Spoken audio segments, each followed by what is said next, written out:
बहुत बहुत स्वागत करता हूं आप सभी का अपने चैनल टेक स्टडी एंटरटेनमेंट में। फ्रेंड्स, आपके बिहार बीएड एंट्रेंस एग्जाम में मात्र 10 से 11 घंटों का समय जो है शेष है और यह आपके लिए आखिरी वीडियो मैं यहां पे अपलोड कर रहा हूं।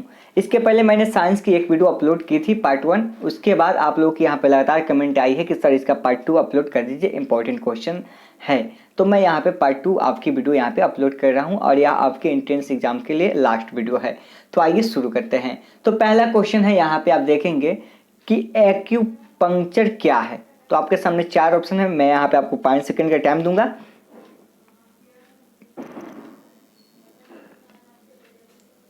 तो उम्मीद करते हैं फ्रेंड्स आपने इस क्वेश्चन का आंसर जो है सही कर लिया होगा। तो इसका राइट आंसर हो जाएगा ऑप्शन नंबर ए, यानी कि चीन में प्रचलित एक चिकित्सा पद्धति का नाम है। एक्यूपंक्चर क्या है? चीन में प्रचलित एक चिकित्सा पद्धति का नाम है। अगला है कि पहाड़ों पर सांस लेने में कठिनाई होती है। तो इसके लिए भी मैं आपको यहाँ पे 5 सेकंड का टाइम दूंगा ताकि आप इस क्वेश्चन को भी कर लें। तो इसका राइट आंसर हो जाएगा फ्रेंड्स ऑप्शन नंबर, यानी कि हवा का दाब कम होने के कारण जो है पहाड़ों पर सांस लेने में कठिनाई होती है। कब? हवा का दाब कम होने के कारण। अगला है कि किसी धातु का सबसे गलनांक अधिक होता है। किस धातु का गलनांक जो है सबसे अधिक होता है? तो आपके सामने 4 ऑप्शन है। तो इस क्वेश्चन का राइट आंसर मैं कर देता हूँ, यहाँ पे ऑप्शन नंबर बी हो जाएगा, यानी कि टंगस्टन का जो है सबसे अधिक गलनांक होता है। अगला कि मानव में कितने क्रोमोसोम होते हैं? तो आप सभी को पता है, मैंने यह वीडियो करा दिया है पहले ही। तो इसका राइट आंसर हो जाएगा ऑप्शन नंबर डी, यानी कि 46। मानव में कितने क्रोमोसोम होते हैं? 46 होता है। अगला है कि निम्नलिखित में से यूनिवर्सल डोनर रक्त समूह कौन सा है? तो इसका राइट आंसर क्या हो जाएगा? ऑप्शन नंबर यहाँ पे डी हो जाएगा, यानी कि ओ जो है यहाँ पे यूनिवर्सल डोनर है।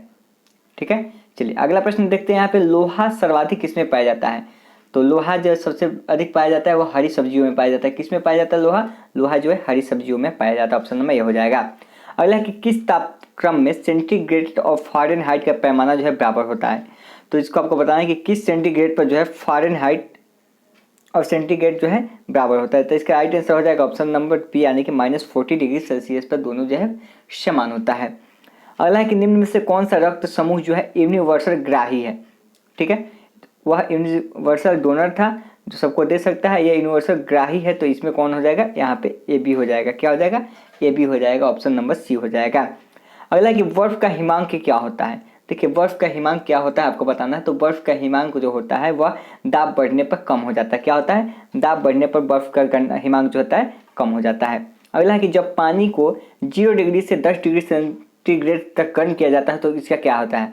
देखिए, जब पानी को आप 0 डिग्री से 10 डिग्री सेंटीग्रेड तक गर्म करेंगे तो पहले क्या होगा? यह घटेगा और फिर इसके बाद बढ़ेगा। ठीक है, ऑप्शन नंबर सी हो जाएगा। अगला प्रश्न देखेंगे कि गुरुत्वाकर्षण के कारण गिरती हुई कोई वस्तु समान डैश के साथ गतिमान होती है।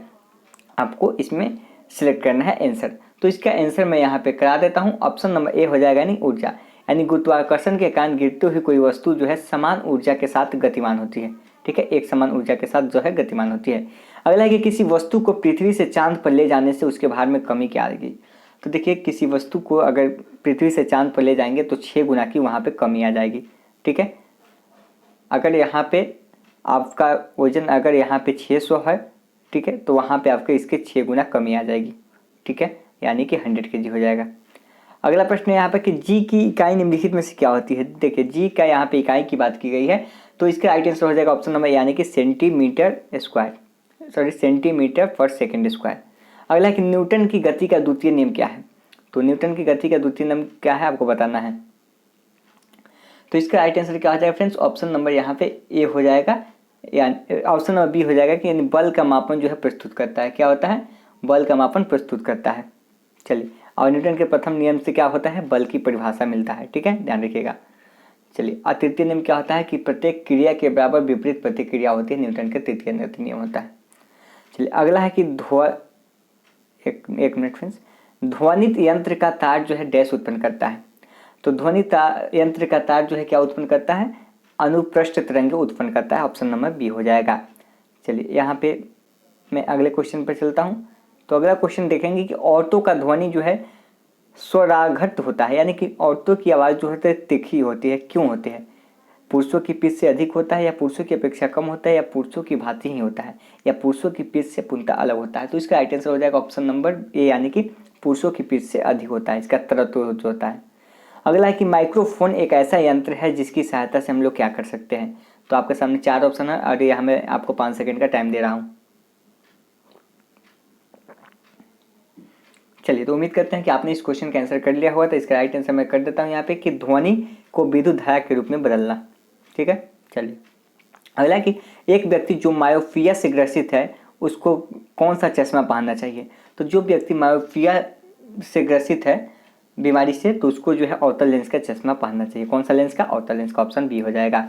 अगला है कि कौन सा रंग जो प्रिज्म के द्वारा सबसे कम विस्थापित होता है। जो प्रिज्म के द्वारा सबसे कम विस्थापित होता है वो कौन है? लाल रंग जो होता है सबसे कम विस्थापित होता है। अगला है कि हीरे, कांच और पानी में प्रकाश का वेग किस क्रम में घटता है। तो ये देखिए, हीरे, कांच और पानी में अगर बात करें तो प्रकाश का वेग जो है किस क्रम में घटता है। तो पहले जो होता है प्रकाश का वेग हीरा में, फिर कांच में, फिर पानी में, यानी ऑप्शन नंबर बी हो जाएगा करेक्ट।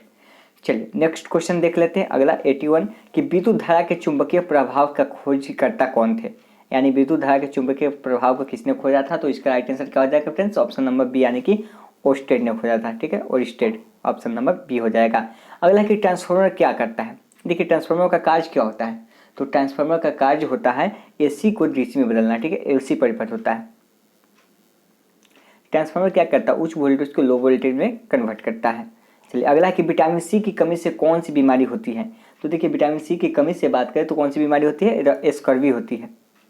चलिए, कौन सी होती है? स्कर्वी। और बात करें रतौंधी जो होते हैं विटामिन ए की कमी से होती है। ठीक है, रतौंधी किसकी कमी से होती है? विटामिन ए की कमी से यहाँ पे रतौंधी होती है। चलिए अगला देखते हैं। मनुष्य में मलेरिया की बीमारी होती है कैसे। तो इसका राइट आंसर क्या हो जाएगा? यहाँ पे ऑप्शन नंबर सी हो जाएगा, यानी कि मादा एनोफिलीज के काटने से होती है मनुष्य में मलेरिया की बीमारी होती है। अगला कि मनुष्य के शरीर में पाई जाने वाली अस्थियों की संख्या कितनी है। तो इसका राइट आंसर हो जाएगा 206 होती है। चलिए अगला कि मनुष्य के मस्तिष्क का कुल भार कितना होता है। मस्तिष्क के वजन की बात करें मनुष्य का तो कितना होता है। तो इसका आंसर हो जाएगा फ्रेंड्स ऑप्शन सी, यानी कि 3 पाउंड होता है। कितना होता है? 3 पाउंड होता है। चलिए अगला है यहाँ पे कि बायोगैस प्लांट निम्न तापक्रम पर सर्वोच्च कार्य करता है। किस तापक्रम पर? तो इसका आंसर क्या हो जाएगा? ऑप्शन नंबर डी, यानी कि 40 डिग्री सेल्सियस तथा अबायोजीवी परिस्थिति में काम करता है। ऑप्शन डी हो जाएगा। अगला कि निम्नलिखित में से कौन सा रोग वंशागुणत है। तो देखिए, वंशागुणत रोग कौन सा है? इसमें हो जाएगा आपका हीमोफीलिया जो है यहाँ पे वंशागुणत रोग हो जाएगा। एक पीढ़ी से दूसरी पीढ़ी तक यह बीमारी होती है। अगला कि गैमैक्सिन क्या है। तो गेमैक्सिन क्या है तो आपको बताना है गेमैक्सिन के बारे में। तो गेमैक्सिन एक कीटनाशी है। क्या है? एक कीटनाशी है। बीएमसी जिसको बोलते हैं गेमैक्सिन, यह एक कीटनाशी है। अगला प्रश्न देखेंगे, किस रोग के प्रतिरोधक टीके का आविष्कार हो गया था।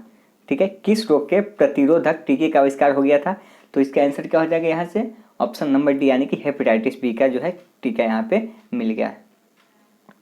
अगला निम्नलिखित में से कौन सा जीवित जीवाश्म है। तो जीवित जीवाश्म की बात करें हम लोग तो ऑप्शन नंबर डी हो जाएगा, यानी गिंगो हो जाएगा। क्या हो जाएगा? गिंगो जो है यहाँ पे जीवित जीवाश्म है। अगला है कि रक्त में हीमोग्लोबिन से निम्नलिखित में से किसमें शामिल है। तो इसका आंसर क्या हो जाएगा? ऑप्शन नंबर यहाँ पे बी हो जाएगा, यानी कि कार्बन डाइऑक्साइड हो जाएगा।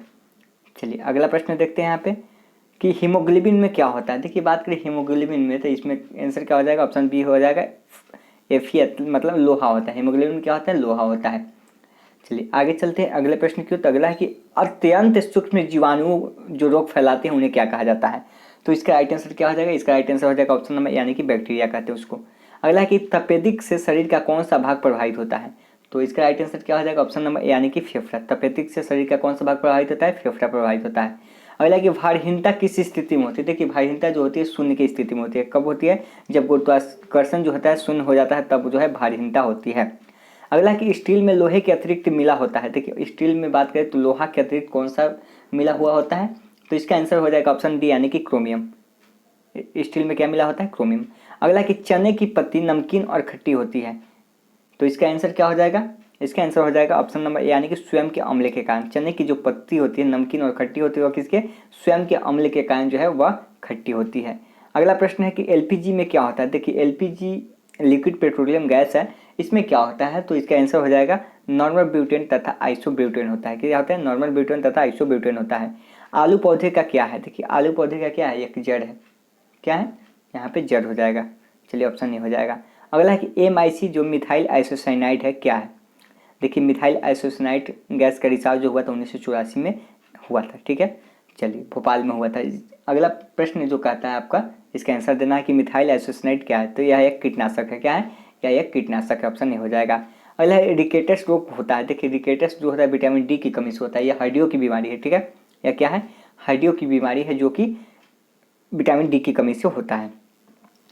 अगला कि जब सूर्योदय होता है तो अपवर्तन के कारण वह क्या हो कैसा दिखता है, तो इसका आंसर हो जाएगा ऑप्शन नंबर डी, यानी कि उदय स्थल से नीचे दिखता है। जब सूर्योदय होता है तो अपवर्तन के कारण जो है उदय स्थल से नीचे दिखता है। अगला कि सल्फर का उपयोग जो है कहाँ होता है, तो राइट आंसर इसका हो जाएगा ऑप्शन नंबर यहाँ पे डी, यानी कि उपयुक्त सभी में। सल्फर का उपयोग डायनामाइट में, गन पाउडर में, बारूद में, सभी में किया जाता है। अगला प्रश्न है कि मधुमेह रोग होता है। देखिए मधुमेह रोग जो होता है वह इंसुलिन की कमी से होता है। किसकी कमी से होता है, इंसुलिन की कमी से मधुमेह रोग होता है, ऑप्शन ये हो जाएगा। अगला देखते हैं यहाँ पे कि एक बार धड़कने में हृदय को कितना समय लगता है, तो इसका आंसर क्या हो जाएगा ऑप्शन नंबर बी, यानी कि 0.8 सेकंड लगते हैं एक बार धड़कने में हृदय को। अगला है कि निम्नलिखित में से कौन सा पेप्सीसाइड नहीं है, तो इसका आंसर क्या हो जाएगा ऑप्शन नंबर डी, यानी कि 2,4-DNA DNP, ठीक है, यह जो है पेप्सीसाइड नहीं है। अगला कि नाइट्रोजन के यौगीकरण का अर्थ क्या होता है, तो आपको इस क्वेश्चन का आंसर बताना है। मैं यहाँ पे आपको 5 सेकंड का टाइम दे रहा हूँ।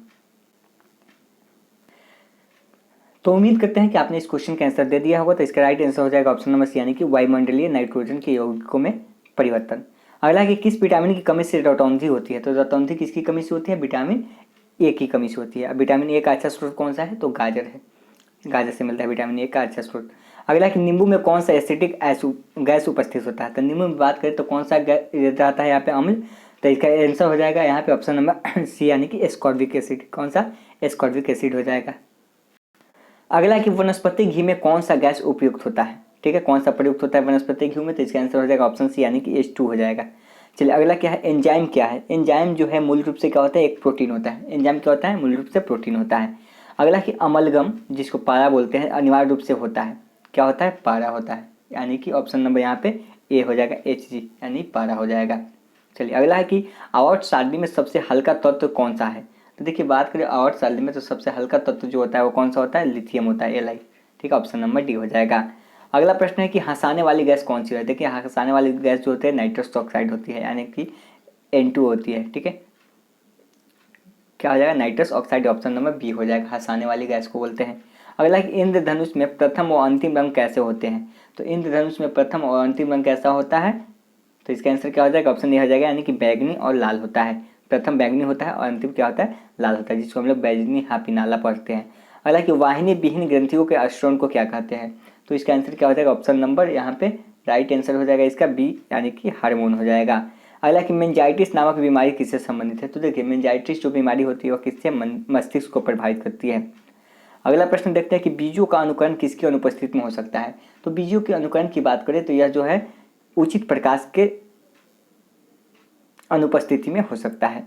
अगला कि चमगादड़ को रात्रि में दिखाई पड़ता है कैसा, तो चमगादड़ जो है रात्रि में जब देखता है तो उसको कैसा दिखाई देता है, अल्ट्रासोनिक तरंगों के कारण जो है उसे उत्पन्न करते हैं, ठीक है, अल्ट्रासोनिक तरंगे के कारण वह देख पाता है जिसको वह उत्पन्न करता है, इसीलिए वह रात को देख पाता है। अगला है यहाँ पे कि समान तापक्रम पर कौन सी धातु द्रव अवस्था में पाई जाती है, तो द्रव अवस्था में बात करें तो कौन सी धातु पाई जाती है, तो इसका राइट आंसर हो जाएगा सी, यानी कि पारा पाई जाती है, ठीक है। और अधातु जो है, अधातु की बात करते हैं यहाँ पे ब्रोमीन हो जाएगी। अगला कि बिल्ली दिन में क्यों सोती है, तो बिल्ली दिन में क्यों सोती है, तो इसका आंसर है कि पुतली बड़ी होने के कारण जो है दिन में सोती है। अगला कि निम्नलिखित में से किस धातु पर नाइट्रिक अम्ल का प्रभाव नहीं, तो इसका राइट आंसर क्या हो जाएगा, इसका राइट आंसर हो जाएगा ऑप्शन डी, यानी कि प्लेटिनम पर जो है नाइट्रिक अम्ल का प्रभाव नहीं पड़ता है। अगला कि निम्नलिखित में से किसके साथ कास्टिक सोडा को उबालकर साबुन तैयार किया जाता है, तो इसका राइट आंसर क्या हो जाएगा, ऑप्शन नंबर बी, यानी कि तेल के साथ, ठीक है। चलिए अगला प्रश्न देखते हैं यहाँ पे हम लोग कि कार्डियोग्राफ का प्रयोग कहाँ करते हैं, तो कार्डियोग्राफ का प्रयोग किस लिए किया जाता है, आप सभी को पता होगा कि इसका प्रयोग जो है हृदय की गति को पता लगाने के लिए, ठीक है, हृदय की धड़कन को मापने के लिए कार्डियोग्राम का प्रयोग करते हैं। अगला कि यदि दूध से क्रीम को अलग कर दिया जाए तो दूध का घनत्व तो क्या होता है, दूध का घनत्व जो होता है बढ़ जाता है अगर क्रीम को अलग कर दिया जाए।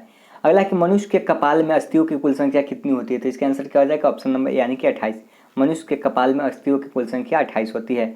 अगला कि शरीर में सबसे अधिक भाग होता है, सबसे अधिक भाग को होता है कौन सा, तो इसका आंसर क्या हो जाएगा, ऑप्शन नंबर बी हो जाएगा, यानी कि रक्त का। शरीर में सबसे अधिक भाग जो होता है रक्त का होता है। अगला कि मार्स गैस किसे कहते हैं, देखिए मार्स गैस किसे कहते हैं, तो ऑप्शन नंबर आपके यहाँ पे राइट हो जाएगा सी, यानी कि मीथेन गैस को कहते हैं, मार्स गैस कहते हैं। चलिए नेक्स्ट देखते हैं यहाँ पे कि कास्ट जो होता है स्प्लिट कहा जाता है, किसे कहा जाता है? तो जिसको वुड स्प्रिट बोलते हैं। तो इसका राइट आंसर क्या हो जाएगा? ऑप्शन नंबर यहाँ पे बी हो जाएगा, यानी कि मिथेनॉल को बोलते हैं। चलिए आगे चलते हैं कि LSD ड्रग किससे निकाला जाता है? तो इसका राइट आंसर क्या हो जाएगा? ऑप्शन नंबर बी, यानी कि कॉक से निकाला जाता है। चलिए आगे देखते हैं कि मृत ऊतकों के प्रत्यारोपण की क्रांतिकारी तकनीक द्वारा निम्नलिखित में से किस रोग का निदान किया जाता है? तो इसका आंसर क्या हो जाएगा? यहाँ पे ऑप्शन नंबर बी हो जाएगा, यानी कि पार्किंसन का हो जाएगा। चलिए अगला है कि जीवाश्म अधिकतर किस प्रकार के चट्टानों में मिलते हैं? तो यहाँ पे जीवाश्म की बात करें तो अधिकतर जो है रूपांतरित चट्टान में मिलते हैं। अगला है कि क्रायोजेनिक इंजन में नोदक के रूप में क्या प्रयोग किया जाता है? तो इसका आंसर क्या हो जाएगा? ऑप्शन सी हो जाएगा, यानी कि द्रव हाइड्रोजन व द्रव ऑक्सीजन का प्रयोग करते हैं। अगला कि एस्ट्रोडी क्या है? ठीक है, एस्ट्रोडी क्या है? तो इसका आंसर क्या हो जाएगा फ्रेंड्स? ऑप्शन नंबर यहाँ पे हो जाएगा ए, यानी कि ब्रह्मांड के विकास का अध्ययन करने वाला जापानी एक्सरे उपग्रह है। ठीक है, एस्ट्रोडी है। अगला कि सबसे अधिक आघातवर्धन धातु कौन सी है? तो सबसे अधिक आघातवर्धन धातु की बात करें तो इसका आंसर क्या हो जाएगा? ऑप्शन नंबर डी, यानी कि सोना हो जाएगा। चलिए अगला है कि फोटोक्रोमेटिक कांच में क्या मिला होता है? तो फोटोक्रोमिक कांच में क्या मिला होता है? यानी कि ऑप्शन नंबर बी हो जाएगा, सिल्वर आयोडाइड मिला होता है। अगला देखते हैं कि वायुमंडल में ओजोन परत के क्षय के लिए कौन सा रसायन मुख्य रूप से जिम्मेवार होता है? तो इसका आंसर क्या हो जाएगा? ऑप्शन नंबर यहाँ पे हो जाएगा सी, यानी कि क्लोरोफ्लोरोकार्बन, जिसको हम लोग CFC बोलते हैं। चलिए अगला है समान ट्यूबलाइट में कौन सी गैस भरी जाती है? तो ट्यूबलाइट में बात करें, जो समान ट्यूबलाइट हम लोग प्रयोग करते हैं उसमें आर्गन तथा मरकरी वेपर का प्रयोग करते हैं। ऑप्शन नंबर सी हो जाएगा। अगला कि प्राध्वनिक जेट की उड़ान के कारण क्या उत्पन्न होता है? तो प्राध्वनिक जेट की उड़ान के कारण जो उत्पन्न होता है वो आपको बताना है। तो इसका आंसर हो जाएगा हवा में प्रदूषण, ऑप्शन नंबर ए हो जाएगा। आगे देखते हैं अगला प्रश्न को कि हाल ही में विकसित सिम्पनी रेट टेस्ट किस रोग के प्रशिक्षण का सरल और कम समय में पूरा होने वाला टेस्ट है? तो इसका राइट आंसर क्या हो जाएगा? ऑप्शन नंबर ए, यानी कि एड्स का। ठीक है, चलिए अगला है कि ब्राउन शुगर क्या होता है? देखिए ब्राउन शुगर की बात करें हम लोग तो इसका आंसर क्या हो जाएगा? एक मादक द्रव्य हो जाएगा। क्या हो जाएगा? एक मादक द्रव्य हो जाएगा ब्राउन शुगर। अलग ही कंप्यूटर में आईसी जो चिप्स बने होते हैं उत्पादन हेतु, उसमें किसकी आवश्यकता होती है? देखिए आईसी जो इंटीग्रेटेड सर्किट होती है उसमें जो है सिलिकॉन की यह बनी होती है। ऑप्शन नंबर बी हो जाएगी। ठीक है, चलिए अगला प्रश्न देख लेते हैं कि निम्नलिखित में से कौन सी निष्क्रिय गैस वायुमंडल में सबसे अधिक पाई जाती है? तो जो निष्क्रिय गैस होती है वायुमंडल में सबसे अधिक पाई जाती है उसको आपको बताना है। तो इसका आंसर क्या हो जाएगा? ऑप्शन बी, यानी कि हीलियम जो होती है निष्क्रिय गैस है जो वायुमंडल में सबसे अधिक पाई जाती है। अगला है कि निम्न में से कौन सा यौगिक निश्चेतन है? तो इसका आंसर क्या हो जाएगा यहाँ पे? ऑप्शन नंबर बी, यानी कि क्लोरोफॉर्म हो जाएगा। अगला कि जल गैस कैसा है? तो जल गैस की बात हम लोग कर ले तो वह CO+H2 का मिश्रण है। किसका है? CO+H2 का। अगला कि पीतल एक मिश्र धातु है। देखिए पीतल जो है किसका किसका मिश्र धातु है? तो मिश्रण है, तो इसका आंसर हो जाएगा तांबा तथा जस्ता का। पीतल किसका मिश्रण है? तांबा और जस्ता का मिश्रण है। अगला कि प्रेशर कुकर में खाना बनाने के लिए किस मिश्र धातु का उपयोग किया जाता है? तो इसका आंसर हो जाएगा ऑप्शन नंबर सी, यानी कि ड्यूरालुमिन का।